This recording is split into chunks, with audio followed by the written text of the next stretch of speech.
आज बारिपदा गस्तरे आसिछंती मुख्यमंत्री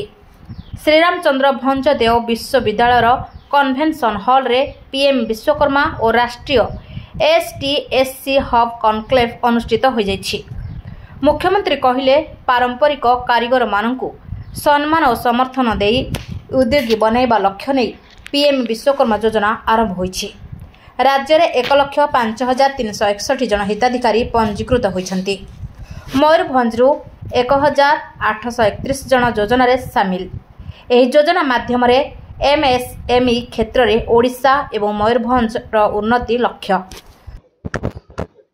आम ओडिशार मयूरभंज जिलार बारिपदा ठारे पीएम विश्वकर्मा एवं एसटीएससी हब अनुसूचित जाति एवं जनजातिर जो हब कॉन्क्लेव एठी आज अनुष्ठित हो जाइछि। केंद्र एमएसएमई विभागर वरिष्ठ मंत्री श्री जितेंद्र राम माझी जी आज उपस्थित थिले एवं आज ये जो कार्यक्रम ये आरंभ होती विशेष करके आमर पीएम विश्वकर्मा योजना रे माननीय यशस्वी प्रधानमंत्री जी विशेष करके जो माने कौरिक वृत्ति अवलंबन कर आसुवा अनेक गोष्ठी आ समाजर लोक माने प्रायतः 18 प्रकार से प्रकार गोष्ठी लोक माने अछंती। विशेष करके किए बढ़ई काम करुच्ची, किए राजमिस्त्री काम करुच्ची, किए कुंभार काम करुच्ची, आउ किए आपंकर बाउंसरे काम करुछंती। ये विभिन्न कौरिक वृत्ति काम करुवा 18 प्रकार लोक मानकु सेमानंकर जो पारंपरिक कारीगर एवं शिल्पी काम करुले सेमानंकु सहयोग करवा सामना को आनिबा सेमानंकर सेमानंकु आर्थिक सहायता प्रदान करी सेमानंकु स्वावलंबन करवा ये प्रकार गुरुत्वपूर्ण कथा को गुरुत्व देइछंती आम प्रिय प्रधानमंत्री। आ सेति पय आज जो एठी बारिपदा ठारे जोटा गोटे राज्य स्तरीय एक कार्यक्रम होइछि विशेष करी मयूरभंज को फोकस करी सारा ओडिशा पई एठी प्लास्टिक पार्क आसीबो, एठी हमर एमएसएमई पार्क आसीबो, प्लास्टिक पार्क भी आसीबो, आपंकर एठी इंडस्ट्रियल पार्क आसीबो एवं निश्चित भाव में गोटे बड़ मयूरभंज गोटे बहुत बड़ जिला आदिवासी जिला पछुआ जिला आदिवासी हरिजन रो प्रतिनिधित्व करुवा जिला एवं जेतेबेले ये जिला ओडिशा रे मध्ये मिसिला सेतेबेले एमानकर प्रभुत्व विकास करबा पई ओडिशा सरकार मध्ये सेतेबेले शर्त रखी आउ आज पर्यंत जेहेतु अनेक क्षेत्र में यार विकास त्वरान्वित हो पारि नाही आउ एबे नुआ सरकार आसिला परे आम सरकार आसिला परे भारतीय जनता पार्टी नेतृत्व में सरकार आसिला परे आमे निष्पत्ति नहींचु जे मयूरभंज एक आदिवासी जिला होइतिबा कारणु याकु फोकस करबा पई सेति Utkarsh Odisha make in Odisha conclave 2025 परिप्रेक्षी में आमे 10टी एटी छोट बड़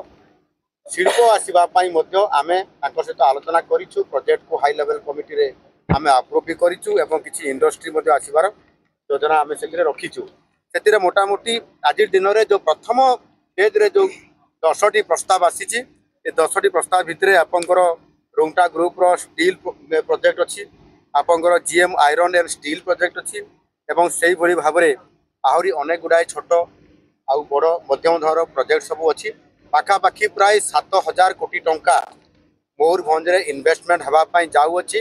से प्रोजेक्ट गुड़िक अप्रूवाल है बर्तमान ताहार ग्राउंडिंग केमती हे से आम सरकार यत्नवान अच्छी एवं से 5,125 जन युवक युवती को निजुक्ति मिल और से दृष्टिकोण आगामी दिन में जो ये आमर एमएसएमई जो पार्क हे एवं विशेष कर यूनिटी मॉल जो होगापाई जाऊँगी ओडिशा रे मध्य भुवनेश्वर रे ताहार वन डिस्ट्रिक्ट वन प्रोडक्ट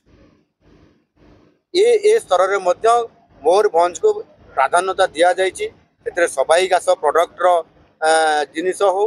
किंबा शालपत्र हो किंबा लाखर हो किंबा लघु वनजात द्रव्यर अनेक प्रोडक्ट सहित अन्यान्य जो प्रोडक्ट अच्छी आपंकर ताकू मध्य गुरुत्व दिया जाउछि। निश्चित भाव में ये जो आज एठी जो पीएम विश्वकर्मा एवं एसटीएससी हब रो ये जो कार्यक्रम गोटे उत्सव होगा द्वारा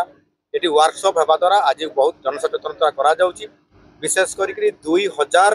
पाखापाखि युवक युवती माने एथिरे पंजीकृत करिसंती सेमानक नाम को एवं समानक भितरु जांच करा जाउची एवं जो माने एथिरे कागज पत्र ओके करिसंती समानक आर्थिक सहायता केंद्र सरकार तरफ राज्य सरकार तरफ सब्सिडी सहित दिया जिवो एवं समानक प्रोत्साहन दिया जिवो किबड़ी भाव में समाने एठी समानकर सफल उद्यम एठी उद्योगी होकर प्रतिष्ठा हो पारे छोट छोट शिल्प सब प्रतिष्ठा करें अरे मुझे आशा करुँची निश्चित भाव में मयूरभंज आगामी दिन में आमर एमएसएमई सेक्टर रे बहुत भल प्रदर्शन कर निजुक्ति भी करेब एवं आर्थिक क्षेत्र में स्वावलंबनशील कर मयूरभंज जिला को धन्यवाद।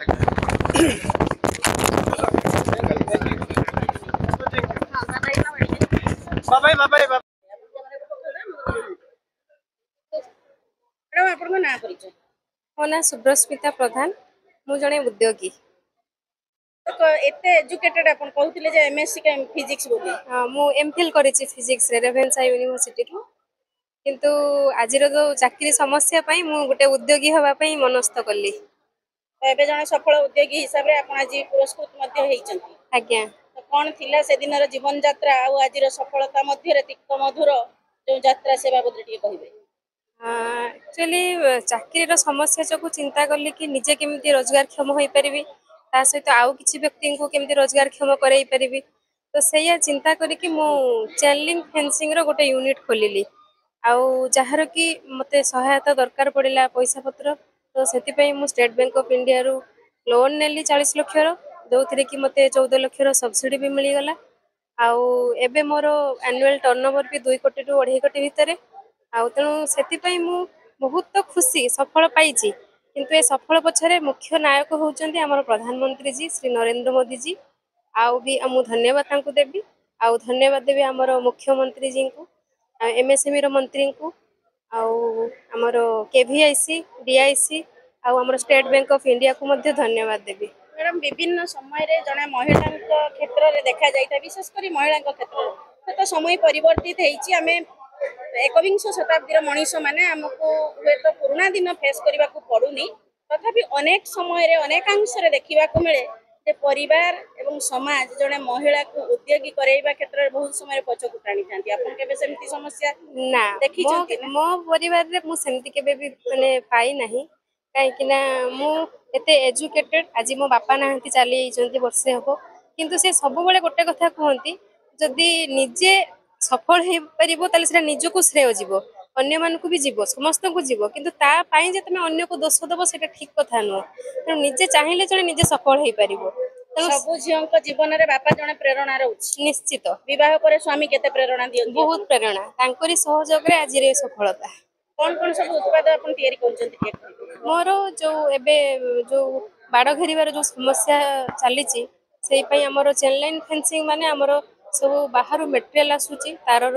तापर से आमर इंडस्ट्री रे आमे ताको जाली भाव में बाहर करूछु जोटा कि बाड़ घेरिया पे व्यवहार करा जाउछि।